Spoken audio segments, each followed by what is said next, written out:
ada orang-orang yang keluar dari agama meskipun dia tidak sadar. Seperti misalnya mengkafirkan orang yang tidak kafir. Bismillahirrahmanirrahim. Assalamualaikum warahmatullahi wabarakatuh. Alhamdulillahirabbil alamin. Alhamdulillah ala kulli halin wa ni'matin. Alhamdulillah alladzi bi ni'matihi tatimmu shalihat wa bi fadlihi tunalul khair wal barakat. Allahumma salli wa sallim ala nabiyyina Muhammad wa ala alihi wa ashabihi ahlut tuqa wal karamat. Amma ba'du.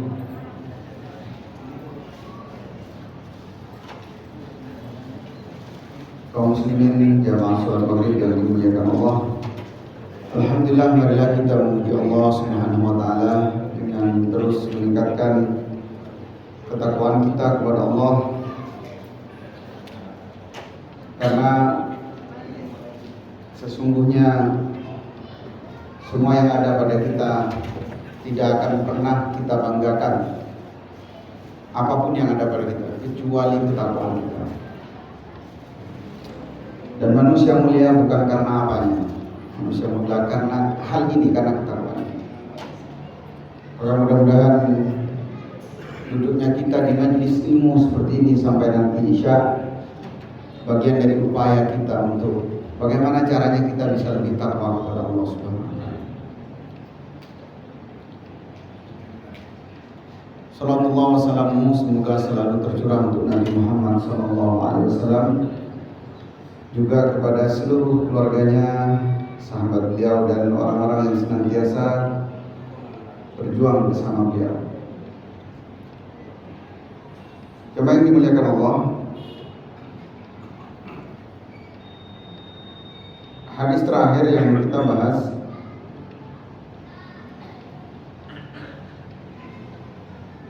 yaitu hadis bab tentang menjaga sunnah. Hadis ke-164 tentang perintah menjilati sisa makanan yang menempel di tangan dan memungut kembali makanan yang jatuh, kemudian membersihkannya.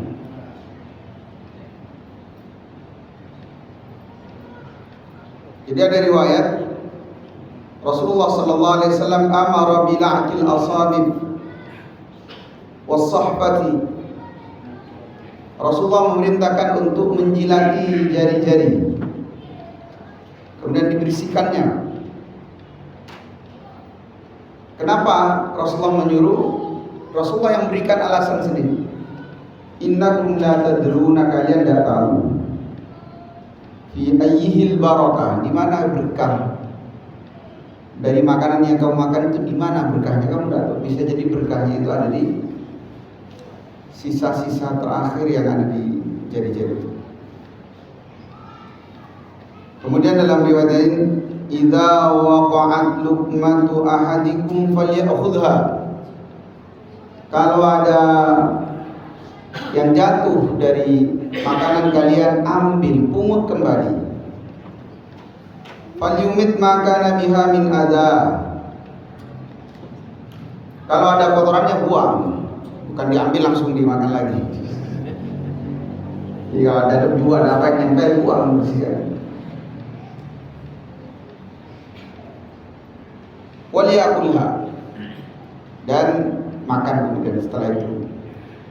Wala yada'ha lisyaitan, jangan tinggalkan sedikit pun untuk setan. Setan itu benar-benar kita dipandu oleh Al-Quran, dipandu oleh hadis, jangan ngasih sedikit pun pada setan, sedikit pun. Kalau dalam ayat apa? Inna syaitana lakum aduun mubin. Setan itu jadikan musuh. Gimana? Bapak pernah punya musuh enggak? Pernah punya musuh enggak? Dibaik-baikin enggak kalau punya musuh? ada ceritanya yang punya musuh itu baik-baik. Namanya musuh. Jadi musuh kita itu setan. Kenapa dimusuhi? Innama ya'murukum bis-su'i wal fahsya'i wa takunu 'ala Allahi ma la ta'lamun. Setan itu hanya nyuruh yang bisu, nyuruh perbuatan buruk. Gak ada bisikan setan yang baik. Mesti nyuruh. Wal fahsya, perbuatan keji. Ada yang memanai bisu itu dosa kecil, fahsya dosa besar. Itu aja yang dibisikkan jawabannya.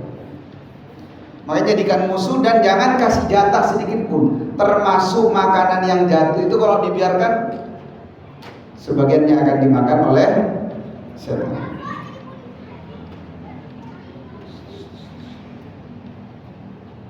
Itu yang telah kita bahas, beberapa riwayat terkait dengan menjaga sunnah. Kemudian hadis ke-10 atau hadis ke-165. Ibnu Abbas dari Abdullah bin Abbas, terjemahan Al-Quran, Hibrul Ummah. Abdullah bin Abbas sepupunya Rasulullah, di antara sahabat yang paling banyak meriwayatkan hadis. Radhiyallahu anhuma, semoga Allah meridhai keduanya. Qala Ibnu Abbas menceritakan, qama fina Rasulullah sallallahu alaihi wasallam bi mau'izatin. Rasulullah pernah berdiri menyampaikan mau'izah. Apa mau'izah? MC mau'izatul hasanah. Ceramah. Jadi Rasulullah pernah berdiri menyampaikan ceramah. Faqala, kemudian Rasulullah bersabda, ya ayyuhan nas, wahai manusia, innakum mahsyuruna ila Allah ta'ala, kalian akan dikumpulkan nanti. Mahsyurun artinya maf'ul.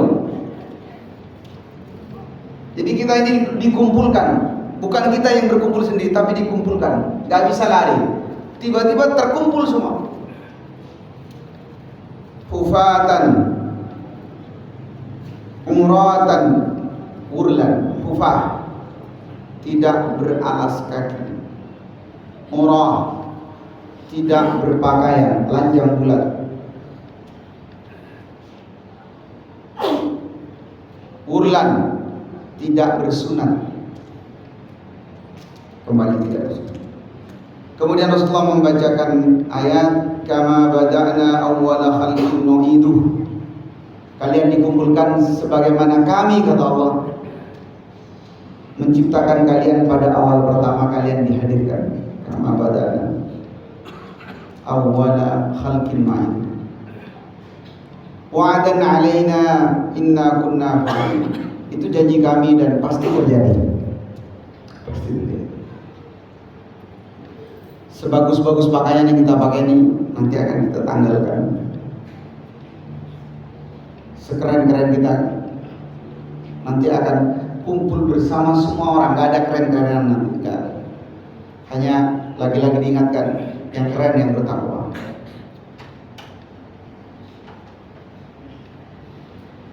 Ala wa inna awwalal khalaiq yuksa yaumal qiyamah Ibrahim.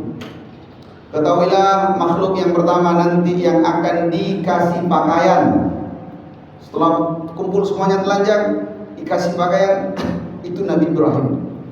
Jadi manusia pertama yang dikasih pakaian Nabi Ibrahim. Ala wa innahu sayuja'u birijalin min ummati. Nanti akan ada orang-orang, ini terkait dengan tema kita. Orang-orang dari umatku didatangkan. Fayukhadhu bihim dzatash shimal. Lalu mereka diambil dari arah kiri. Di mahsyar nanti ketika dikumpulkan, tanda orang akan masuk neraka itu sudah terlihat. Sejak mulai bangkitnya ada yang bangkitnya macam-macam. Ada yang kalau dalam riwayat lain kepalanya ular di waktu bangkit. Ada yang wajahnya jadi telapak kakinya. Sesuai amalannya masing-masing. Kayak kawan-kawan kita itu biasanya kalau sedang kondangan, kemudian ada lauk atau jajan yang luput, kemudian guyonannya apa? Sesuai amalannya masing-masing. Jadi ada misalnya lagi hadir ke acara, tiba-tiba dikasih hidangan, nah bagian dirinya itu lengkap, yang temennya tidak lengkap, lalu nyeletuknya sesuai amalan masing-masing. Kalau di dunia itu bisa dibuat guyon, tapi nanti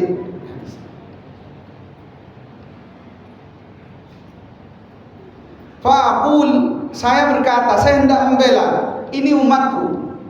Masa dia diambil dari sebelah kiri? Nanti juga tanda orang yang akan buruk tempatnya di neraka. Nanti dia akan menerima kitab dari tangan kiri. Tangan kiri. Makanya ada ashabul yamin, ada ashabus shimal. Jadi yang kidal pun nanti kalau amalannya baik tetap dari kanan. Yang kanan pun kalau amalannya buruk tetap dari kiri. Nah, ada dari umatnya Nabi. Menurut Nabi Muhammad waktu itu, ini umatku. Fayuqal, lalu dikatakan kepada Nabi Muhammad, innaka la tadri ma ahdatsu ba'dak. Wahai Muhammad, kamu tidak tahu apa yang terjadi setelahmu.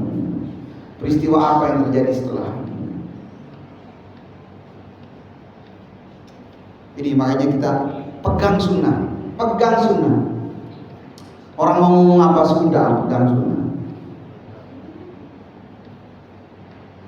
Bukan Nabi tidak mau ngakui, tapi dikatakan saat itu, Muhammad, umatmu tidak mengikutimu setelah kamu tidak ada. Faqul kama qala al-'abdus salih. Maka kemudian saya mengatakan sebagaimana perkataan Nabi Isa di dalam Al-Quran, wa kuntu 'alaihim syahidan ma dumtu fihim, dan saya hanya menyaksikan mereka selama saya berada bersama mereka. Ila qaulihi al-'azizil hakim. Fayuqalu li, maka dikatakan kepadaku, kata Nabi Muhammad, innahum lam yazalu murtaddina ala aqabihim. Mereka terus murtad. Mundu faraqtahum, sejak mereka berpisah denganmu. Jemaah yang dimuliakan Allah, kita akan jelaskan di sini. Yang pertama, khutbah Nabi Muhammad SAW terbagi menjadi dua. Ada nama khutbah ratibah. Khutbah ratibah itu yang biasa, khutbah Jumat. Khutbah Jumat dimulai khutbah dulu, baru sholat. Khutbah Id sebaliknya, sholat dulu baru khutbah. Kemudian khutbah istisqa, khutbah kusuf, dan yang seterusnya. Nah, khutbah yang seperti ini bisa dikategorikan dengan khutbah yang kedua, yaitu khutbah aridhah. Tidak ada kebiasaan tiba-tiba Nabi berkhutbah mengingatkan, berkhutbah karena ada satu kejadian. Misalnya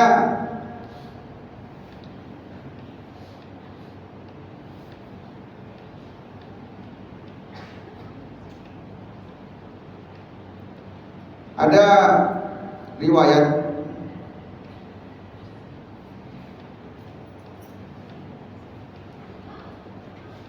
ada perempuan dari Bani Makhzum, kanat tasta'irul mata.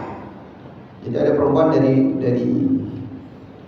Bani Makhzum. Bani Makhzum ini salah satu bani marga yang sangat dimuliakan. Taqulu linnas a'iruni syai'an fayu'irunaha al-mata. Dia waktu itu mendatangi orang-orang, kasih saya pinjaman, minta minjem uang, minjem ya harta. Mata itu ya perhiasan. kasih saya pinjaman.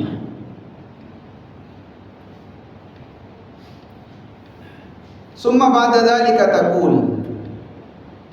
Kemudian setelah itu, setelah lama dikasihlah pinjaman, setelah lama berjalan, ma'artumuni syai'an. Dia mengatakan, saya nggak pinjam apa-apa. Jadi dia jelas-jelas pinjam, tapi mengatakan tidak pinjam. Dari Bani Makhzum. Fa'amara Nabi sallallahu alaihi wasallam an tuqta yaduha. Maka Nabi kemudian berdiri, berkhutbah dan menyuruh untuk memotong tangan perempuan ini. Jadi kalau ada orang utang, jelas-jelas ada saksi segala macam. Ketika ditanya bilang tidak ngutang, perintahnya apa? Potong tangannya.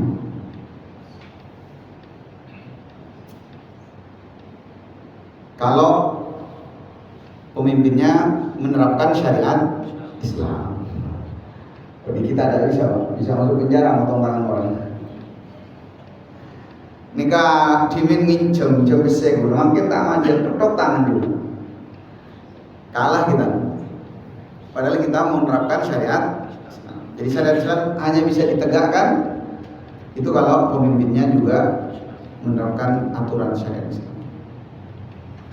Di kita kalau nyuri apa?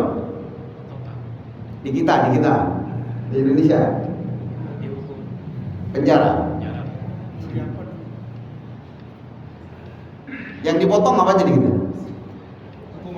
Hukumannya. Yang dipotong, hukumannya dipotong. Dapat remisi ini remisi. Jadi orang nyuri itu tidak ada takut-takutnya. Jadi kalau di masa Nabi, kemudian di beberapa negara yang sudah menerapkan syariat Islam, ketika potong tangan itu diumumkan, hari ini akan dieksekusi karena telah melakukan pelanggaran ini, potong. Dilihat Nabi SAW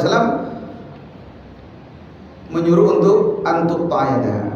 Liannaha sariqah, karena kata Nabi, perempuan ini mencuri.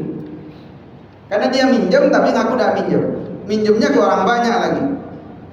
Fatammat Quraisyun li hadzal amr.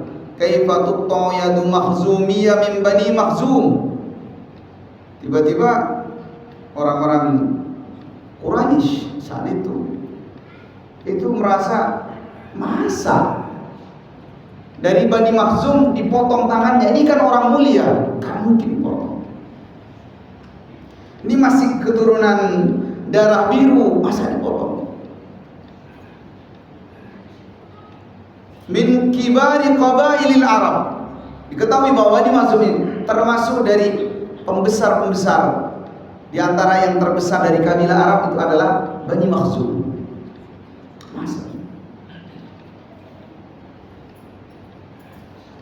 Fatalabu man yashfa' ila Nabi sallallahu alaihi wasallam fa arsalu Usama bin Zaid bin Harithah radhiyallahu anhuma.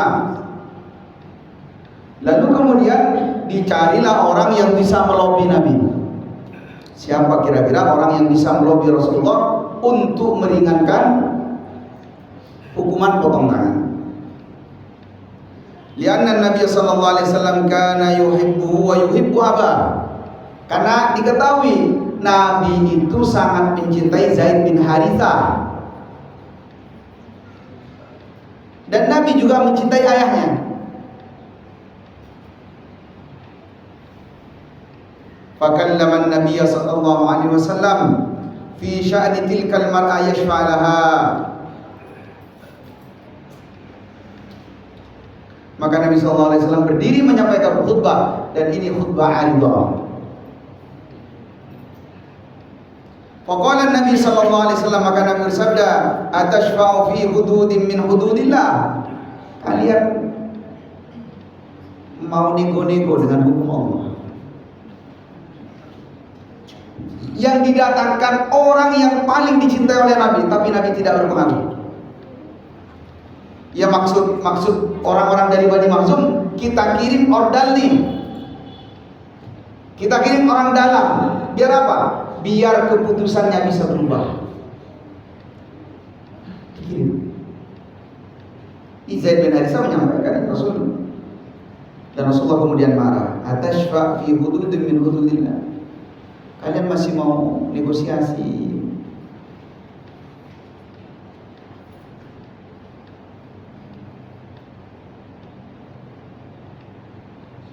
Summa qama bin nas yakhutub. Kemudian beliau melanjutkan khutbahnya di hadapan orang. Ala wa inna man kana qablakum kanu idza sarafa fihim asy-syarif taraku.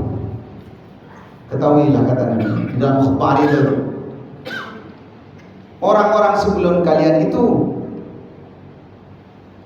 kalau yang mencuri orang-orang yang mulia, orang terhormat, taraku, ditinggalkan had itu, tidak dihukum, tidak dipotongkan. Wa idza saraqa fihi mudhaif aqamu alaihi al-hadd. Tapi kalau yang nyuri orang-orang kecil, orang lemah, baru ditindak. Ini ternyata budaya yang ada sejak sebelum Nabi Muhammad.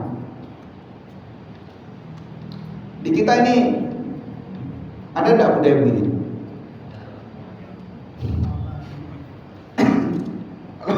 Kalau tidak ada backupnya itu langsung cepat.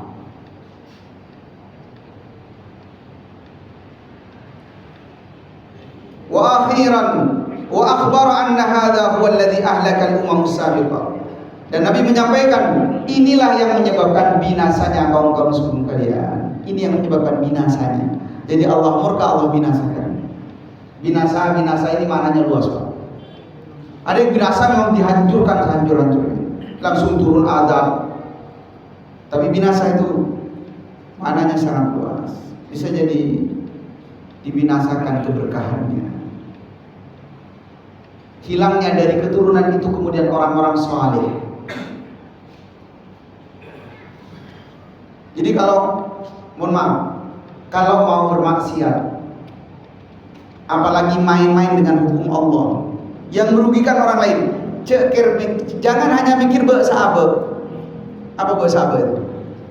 Jangan mikir ini hanya sampai saya, khawatir apa? Allah binasakan keturunannya.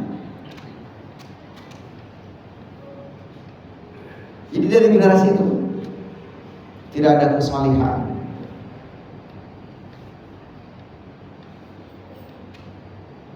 Karena kesolehan itu atau kefasikan itu menurun.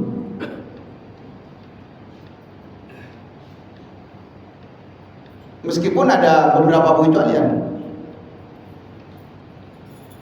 Dan ini banyak tentang ini di dalam Al-Quran. Meskipun tidak secara otomatis 100% mutlak. Ada juga anaknya Nabi itu yang membangkang, menolak dakwah ayahnya paling depan. Tapi hati-hati dengan kata kebinasaan. Termasuk di sini. Summa qama alaihi salatu wassalam. Kemudian Nabi berdiri dan bersumpah. Ahlifu billah, saya bersumpah demi Allah, katanya. Lau anna Fatimah binta Muhammad saraqat, seandainya yang mencuri adalah Fatimah anaknya Muhammad, la qata'tu yadaha, saya yang akan potong sendiri tangannya. Ini ucapan Nabi Muhammad SAW. Nah, khutbah seperti ini disebut dengan khutbah aridah. Kemudian jamaah yang dimuliakan Allah,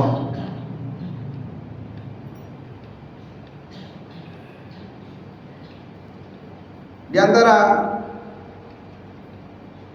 faedah yang bisa kita ambil dari hadis ini, bagaimana mengerikannya keadaan saat itu ketika Rasulullah menyampaikan innakum mahsyurun, kalian akan dikumpulkan di mahsyar. Di mahsyar. Kita semua pasti pengalaman ke pasar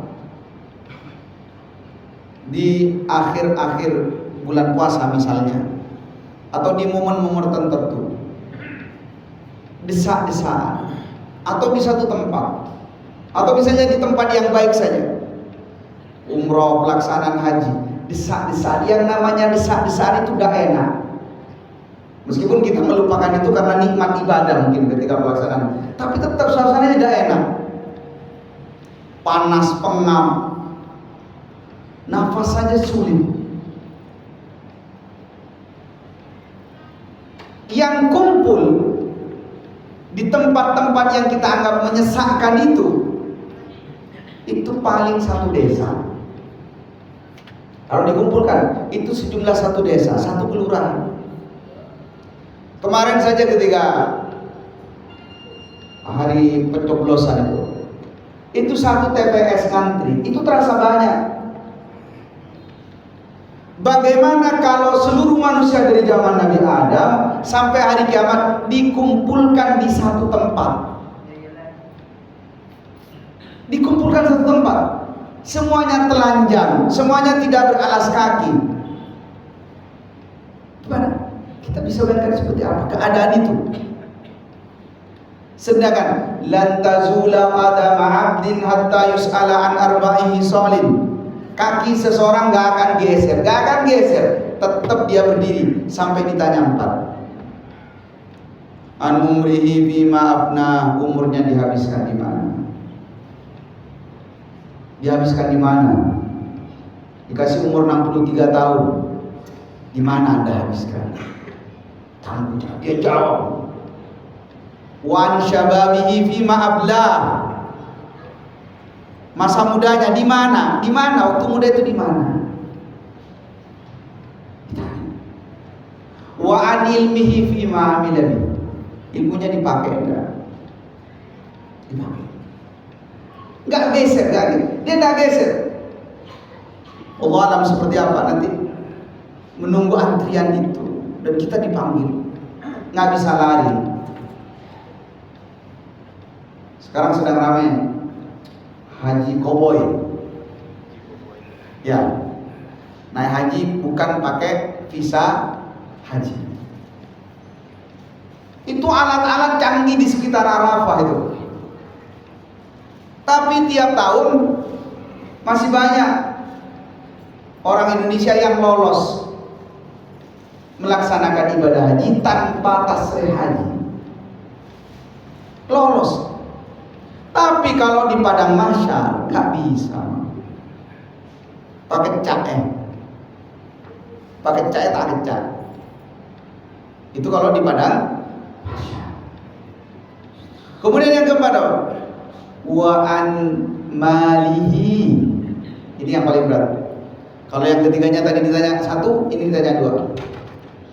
Min aina iktasabahu wa fima anfaqa. Di masyarakat itu ditanya, hartamu kamu dapat dari mana? Benar enggak cara dapatnya? Dapat dari mana? Ditanya. Kamu tahu itu subhan, tapi kok kamu masih. Kemudian ini selesai, ditanya lagi, wa fima anfaqa. Dipakai untuk apa? Oh benar, kami dapat kerja begini-begini Allah, kami dapat penghasilan. Tapi dipakai untuk apa? Nah baru geser kaki dia. Dan pertanyaan itu bukan abstrak. Silakan jelaskan. Umur Anda dipakai untuk apa selama seumur hidup? Kita tidak jelaskan, Pak. Tidak jelaskan secara abstrak. Rata-rata ya Allah saya ibadah misalnya. Rata-rata nggak ada rata-rata. Detail. Tidak bisa ngelak. Kenapa tidak bisa ngelak?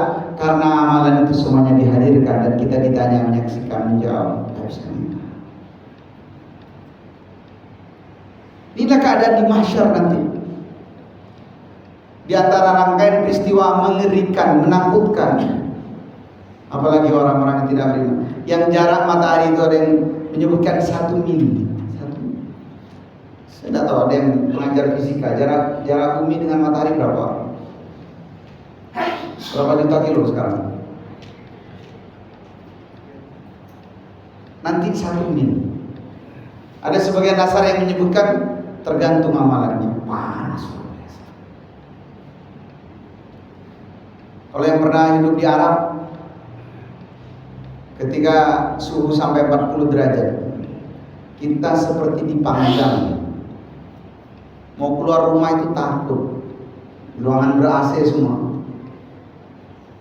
Jadi kalau di Arab Saudi itu sampai lampu padam, itu panasnya luar biasa. Siang hari full harus pakai AC.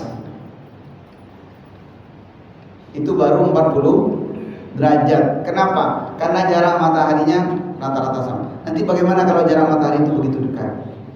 Kapan? Innakum mahsyuruna yaumal qiyamah, yaitu pada hari di mana kita dikumpulkan di mana?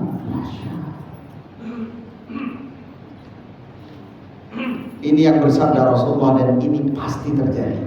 Harus bagaimana kita menanamkan keimanan semakin yakin. Oh saya sudah yakin Ustaz, tambah lagi keyakinan. Kalau belum seperti ada di depan mata kita akan dikumpulkan telanjang nanti. Apa gimana? Ma'barun Nabi menyebutkan sabatun yudhilluhumullah fi dhillihi yawma la dhilla illa dhilluhu, imamun adilun wa rajulun nasha'a fi badillah, dan seterusnya. Nah, waktu di masyar itu ada orang-orang yang istimewa. Semua orang butuh payung, butuh naungan. Dia didatangkan payung. Yang lain kepanasan, dia sejuk. Yang lain ketakutan, dia tenang-tenang saja. Siapa mereka? Ada 7 golongan. Imamun adilun, pemimpin yang adil. Pemimpin yang adil. Mau dia ponakan, mau dia saudara, mau dia anak, mau dia apapun, kalau salah, salah. Mau dia keturunan siapa? Imamun adil. Sulit. Di mana-mana yang namanya nepotisme itu sulit. Alasannya mungkin cepon anak habis. Ya itu dunia ya silakan saja. Ini kalau sudah tidak menjadi imam yang adil, jangan berharap naungan, panas nanti di suasana yang mencekam untuk kepanasan. Nah mudah-mudahan kita dapat yang kedua ini. Yang kedua nanti yang dapat naungan di masyarakat. Wa rajulun nasya'a fi ibadatillah, laki-laki yang senantiasa rajin beribadah kepada Allah. Mudah-mudahan nama kita masuk di situ.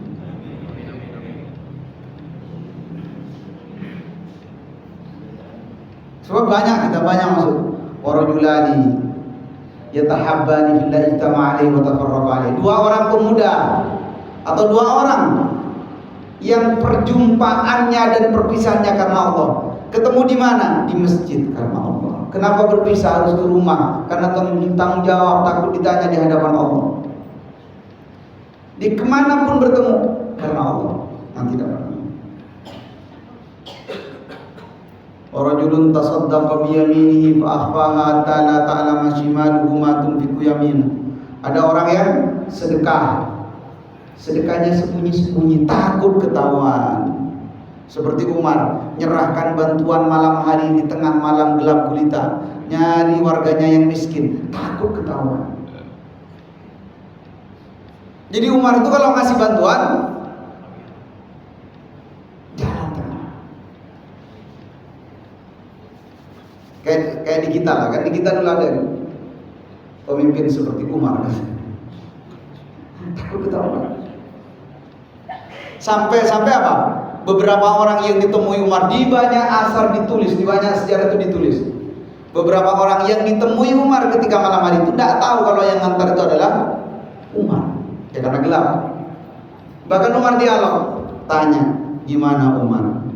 Seperti perempuan yang masak batu ya, untuk mendiamkan tangisan anaknya. Gimana Khalifah Umar? Apa Umar tidak peduli rakyat? Umar di depannya. Di depannya Cak Kocak. Padahal yang ada di depannya adalah Umar yang sebentar lagi mau ngasih gandum ke dia. Jadi diam-diam, sedekahnya diam-diam, tidak ada orang tahu. Apakah boleh sedekah terang-terangan? Boleh, tidak masalah. Umumkan, tidak masalah. Sedekah terang-terangan boleh. Dan kalau tujuannya untuk menginspirasi yang lain agar sedekah, tidak masalah. Seperti lelang-lelang dalam satu pengajian itu kan ada ustadz yang melelang ini agar yang lain terpancing, boleh saja. Atau ada yang nyumbang segini disebutkan namanya demi yang lain, tidak masalah. Tapi yang ini hati-hati.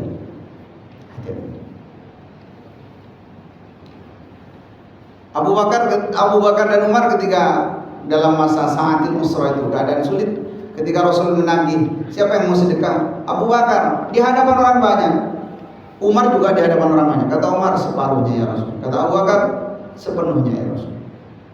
Bukan tidak boleh, boleh.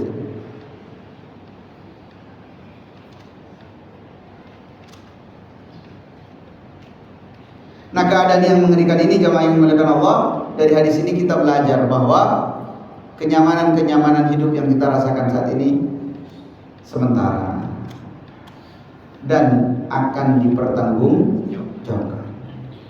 Kemudian hufatan muratan burlan, ada riwayat dari Sayyidah Aisyah bahwa beliau bertanya, ya Rasul, apakah nanti ar-rijal wan nisa yanzuru ba'duhum ila ba'd? Apakah nanti perempuan dan laki-laki tidak akan saling melihat kemaluan masing-masing, auratnya masing-masing? Kan dikumpulkan telanjang. Apa jawaban Nabi? Al-amru a'dhamu min ayyuhimmahum dzalik. Kata Nabi, keadaan saat itu membuat orang tidak peduli apapun. Coba kita lagi dalam keadaan masalah. Dalam masalah berat tuh, makanan yang paling kita inginkan disuguhkan tidak enak. Sesuatu yang paling menarik pun dalam hidup, ketika dihadapkan dalam keadaan sulit, ya tidak mau. Kenapa? Ini lebih penting. Misalnya ada seorang bapak, kemudian anaknya sakit parah. Ini hanya sekedar perbandingan. Bapak ini dalam keadaan fakir, kesulitan. Lalu ada yang menawarkan, Pak, sampean pilih mana? Anaknya sembuh atau uang 1 miliar? Anaknya sembuh, uang 1 miliar tapi mati anaknya. Pilih mana? Pasti pilih anaknya sembuh. Padahal seketika anaknya sehat, yang paling diinginkan itu uang. Pokoknya uang. Sama, semua orang pasti punya ketertarikan, entah dengan cara yang benar atau tidak.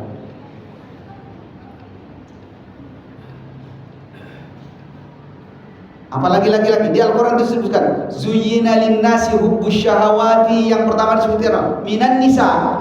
Semua orang punya syahwat pada perempuan. Banyak ada yang sampai mengorbankan nyawanya demi perempuan. Jadi syahwat itu di ranking pertama, yang paling menarik untuk syahwat itu adalah perempuan. Makanya Sayyidah Aisyah sampai bertanya, ya Rasul, saat itu masa orang tidak sering lihat? Kata Nabi, jangankan lihat, semua orang berpikir tentang keadaannya.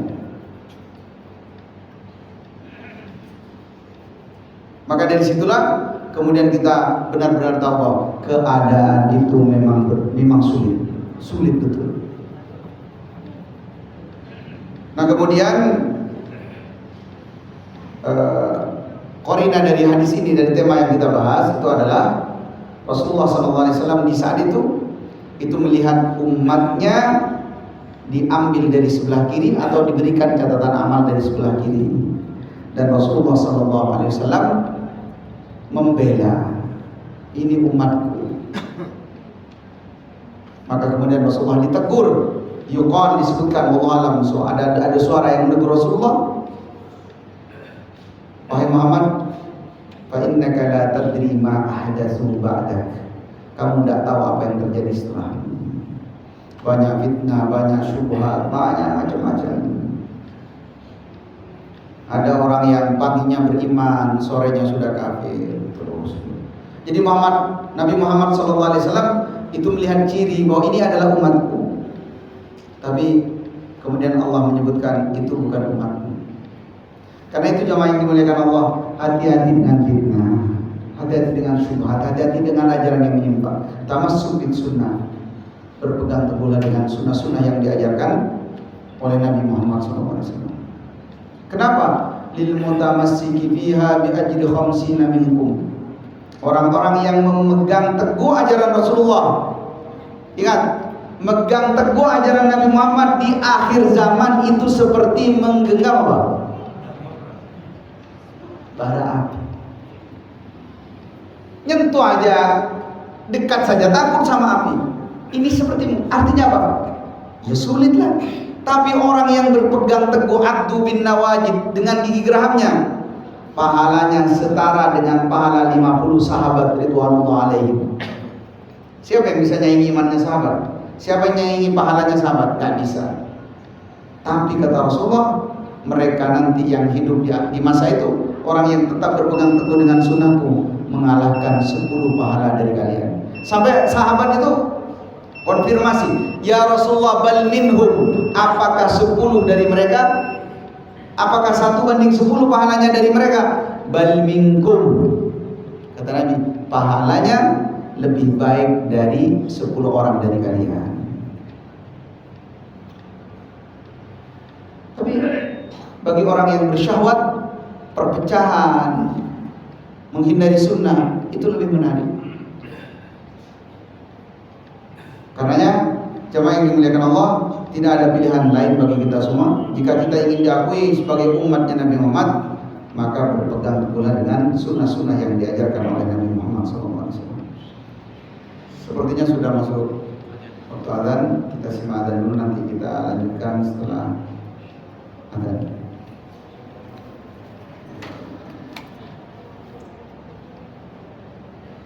Allahu Akbar, Allahu Akbar, Allahu Akbar, Allahu Akbar. Asyhadu an la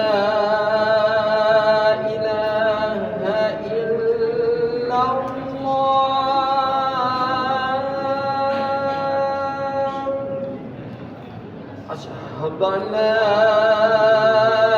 إله إلا الله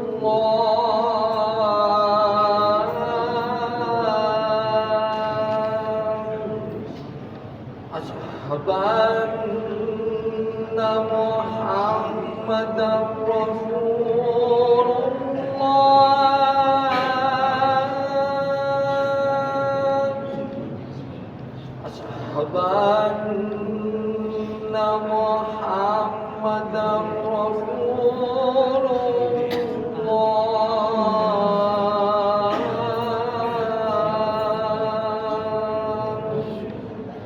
حي على الصلاة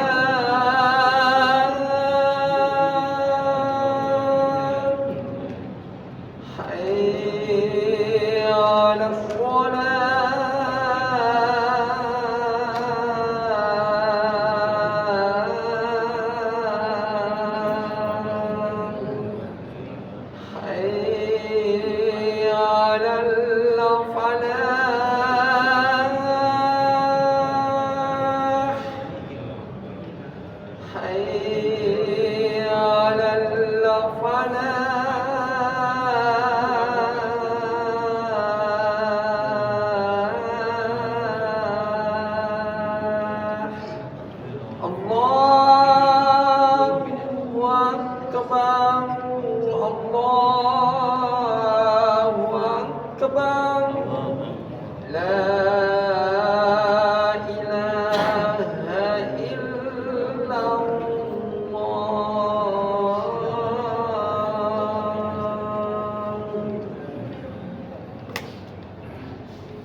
Kemudian jemaah yang dimuliakan Allah, terakhir, innahum lam yazalu murtaddina ala aqaibihim mundu faraqtahum.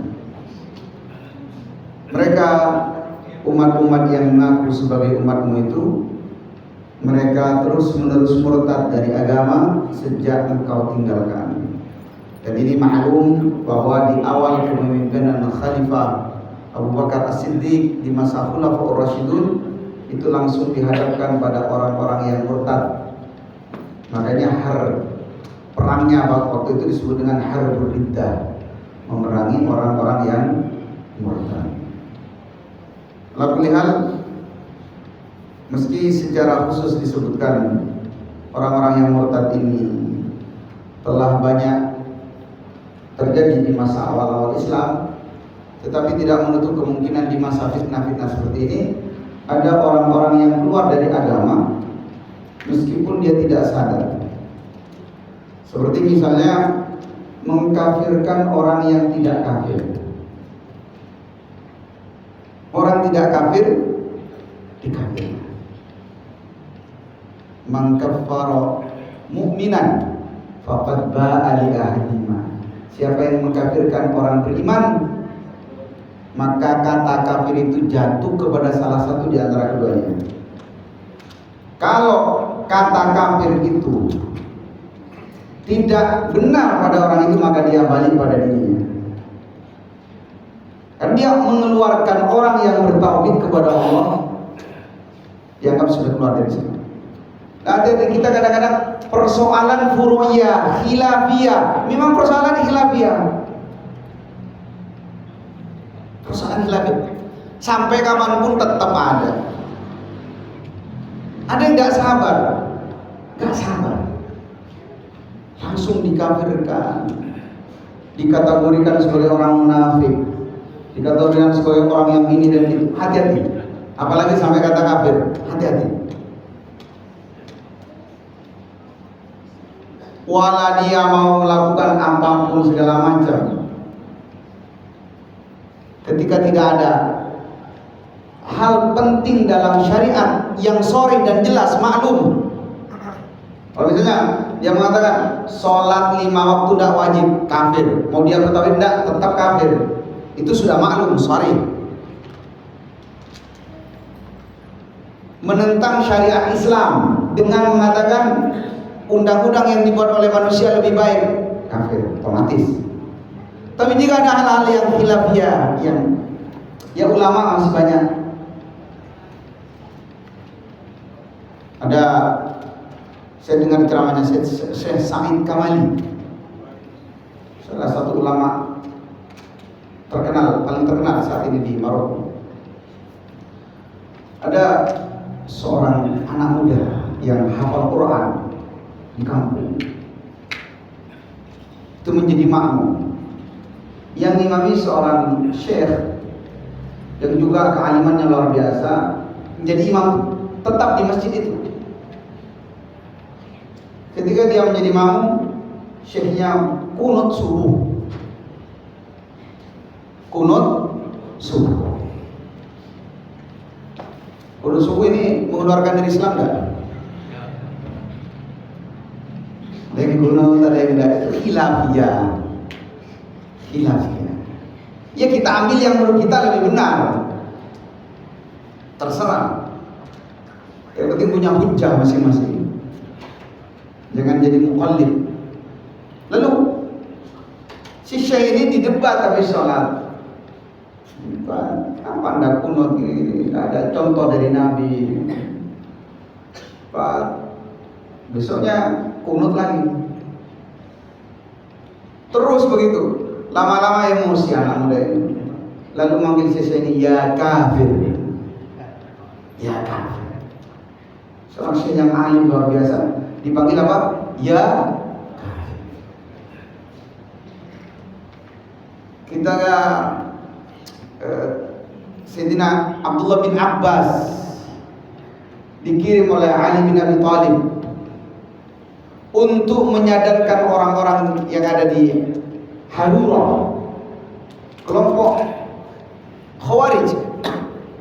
Itu ketika Ibnu Abbas datang ke sana, Mereka orang-orang Khawarij yang menentang Ali bin Abi Thalib itu tangannya itu kasar sekali.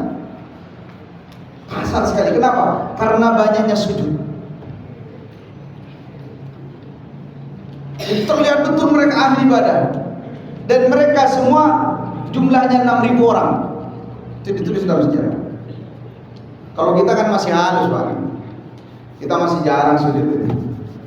Nah, kelompok yang 6.000 ini semuanya mengkafirkan Ali bin Abi Thalib di peristiwa tahkim di perang apa namanya dengan Muawiyah itu. Perang Siffin. Itu mengkafirkan Ali bin Abi Thalib. Nah, kalau secara umum kita menuhankan Allah, kita mengikuti Nabi Muhammad, semua ngaku begitu. Tapi hati-hati ketika itu terkait dengan serangan pada orang lain. Nah, sekarang sedang marah-marahnya fitnah, tadlil menyesatkan, takfir mengkafirkan. Karenanya hadis ini juga mendorong kita semua, jangan sampai kita ini yang menurut kita sudah ikut sunnah, waliyadzubillah, ternyata nanti Rasul sudah melihat tanda, ternyata nggak diakui. Kenapa nggak diakui? Murtad tanpa sadar. Ya seperti tadi, mengkafirkan orang lain, apa? Padahal yang lain belum kafir. Karena hati-hati, bijaksanalah dalam menilai orang lain dan upayakan perbanyak belajar. Masih banyak ilmu yang harus kita pelajari. Wallahu a'lam bishawab. Ada berapa menit ini sisanya? Masih 8 menit. Silakan.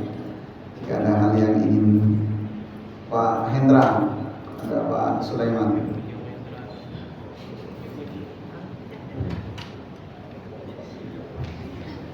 Assalamualaikum warahmatullahi wabarakatuh. Waalaikumsalam. Saya mau mengkritisi khutbah awal sisa makanan di tangan, yang di tangan dijilatin dan jatuh juga diambil. Pengalaman saya bagaimana kalau kejadiannya sebelumnya maaf kayak di dalam umroh itu, kayak di hotel-hotel, makanan itu daging ayam apa itu kan dibiarkan lalu dibuang ke sampah, dibuang cuma sampai hati saya itu bilang kalau di Pamekasan ini dikasih tukang becak sama dikasih nasi lagi, betapa bahagia. Gimana kalau kayak gitu Ustaz? Maaf dulu. Jadi memang Pak, fakir miskin itu menakutkan. Karena di antara motif terjadinya dosa itu karena itu, di antaranya. Tapi juga kaya menakutkan kalau sampai apa? Terjadinya tabdzir. Apa tabdzir? Ibu Mutir, menyia-nyiakan rizki, makanan. Makanya kata Nabi, inni akhafu ma akhafu alaikum. Yang diantara yang paling saya takutkan apa? Ketika dibukakan barakatul ardh, keberkahan di bumi itu dibuka, maksudnya apa? Orang semuanya kaya. Di antara yang ditakutkan Nabi. Jadi memang salah satu realita yang kita temukan itu banyak makanan yang terbuang. Tapi husnudzon kita, kalau ada makanan terbuang, husnudzon ke arah husnudzonnya dulu. Walau bagaimanapun kan sabaqat rahmati ala ghadabi. Allah punya sifat tetap mendahulukan melihat pada sisi baiknya. Selama bisa ngasih rahmat, Allah ngasih rahmat sebelum menghukum. Sisi positif yang kita lihat atau husnudzon yang kita lihat, ketika makanan itu terbuang, maka kemungkinannya tidak ada satupun yang mau menerima itu untuk disedekahkan. Satu. Atau yang kedua, itu khawatir nanti jadi israf. Ingat, tabdzir haram, israf juga haram. Ada makanan,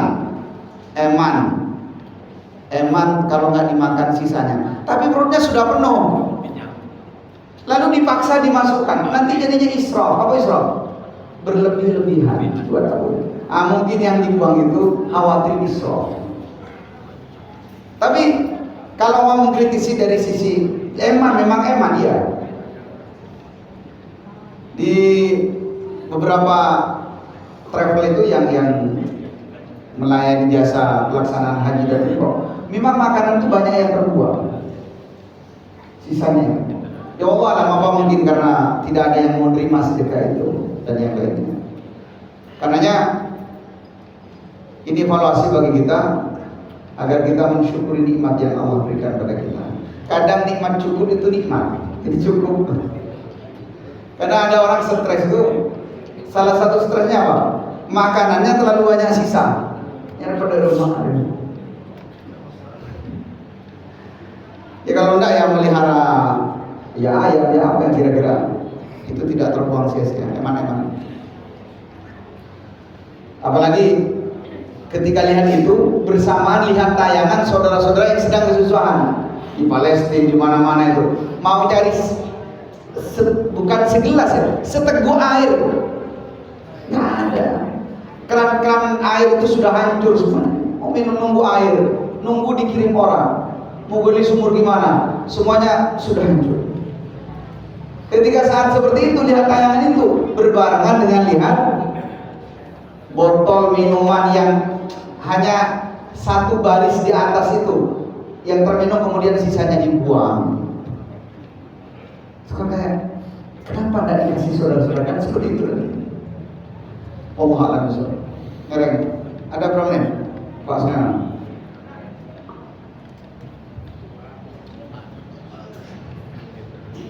Baiklah Ustaz, saya ingin bertanya seperti Ustaz tadi menyatakan semua tergantung amalnya. Ketika di pasar tadi tergantung amalnya. Saya kalau kita mengikuti sunnah Rasul dan firman Allah, insya Allah selamat. Tetapi kalau ada orang seperti kasusnya pembunuh 100 orang, tidak pernah berwudu, tidak pernah sholat, masuk surga. Pertanyaannya nanti seperti apa? Tidak akan bergerak mereka sebelum ditanya 5 hal. Ini apa yang mau ditanya? Kalau modelnya seperti itu, mengasihkan anjing masuk surga, mengasihkan anjing padahal dia WTS. Terus apanya yang mau ditanya? Maaf Ustaz, saya kalau takut salah menjadi hal yang tadi dikatakan murtad, saya minta maaf. Betul-betul saya tidak paham. Kalau sudah mengikuti sunnah Rasul dan firman Allah masuk surga, itu memang ideal. Tapi model-model ada yang perang jihad, ketika perang katanya sahabat kamu masuk surga, katanya Rasulullah tidak. Kenapa? Kamu menyimpan ghanimah. Ya, karena itu tidak masuk surga. Itu Ustaz. Terima kasih Ustaz. Baik begini, untuk memahami hadis-hadis seperti ini memang kita perlu mengerti segmen. Ketika kita membahas tentang taubat, maka yang dibahas adalah mudahkan semua orang agar bertaubat. Karena memang riwayatnya seperti itu. Jadi Nabi menyebutkan ada orang yang seumur hidupnya melacur, ya kan? Dan kita bahas dulu kemudian dia ngasih minum anjing. Ada 2 riwayat, sebenarnya satunya seorang laki-laki. Dengan sepatunya dia bawa, lalu dengan itu Allah suka dengan perbuatannya, diampuni dosanya. Ada yang satunya membunuh 100 orang. Ini segmennya apa? Segmennya taubat. Kalau segmennya taubat, maka sebanyak apapun dosa ketika Allah mengampuni, nanti di hadapan Allah itu semuanya akan dihapus. Nah, dorong orang agar taubat. dorong orang agar menyesal dengan perbuatannya, tobat kepada Allah, dihapus semua amalannya. Tapi ketika kita di segmennya tentang muraqabatullah, diawasi oleh Allah, segmennya tentang mahsyar, maka yang kita dorong apa? Agar orang semakin takut, berhati-hati. Jadi kadang-kadang jangan benturkan persoalan ini. Ustaz, enak ya, dia nggak pernah beramal seumur hidup. Ada orang beramal seumur hidup, kata Nabi, amalannya penduduk surga. Antara dia dengan surga tinggal apa? Hatta ma yakunu bainahu wa bainaha illa dhira'. Dia dengan surga tinggal satu cinta. Lalu apa? Fayamalu bi amali ahlin nar. Lalu belok. Lalu kemudian kita protes, enak kalau begitu. Dan itulah kemahaadilan Allah justru di situ. Agar apa? Kita untuk memahami agama. Ketika persoalan taubat, upayakan apa? Semua manusia pernah berdosa, bersalah, gak mungkin lepas dari itu. Taubat. Ketika segmennya tentang yang tadi ya, maka buat orang agar takut, agar hati-hati, melangkah saja hati-hati, berucap hati-hati. Kenapa? Semuanya akan dihisab. Allahu a'lam bishawab. Subhanakallahumma wa bihamdika asyhadu an la ilaha illa anta astaghfiruka wa atubu ilaik. Wassalamualaikum warahmatullahi wabarakatuh.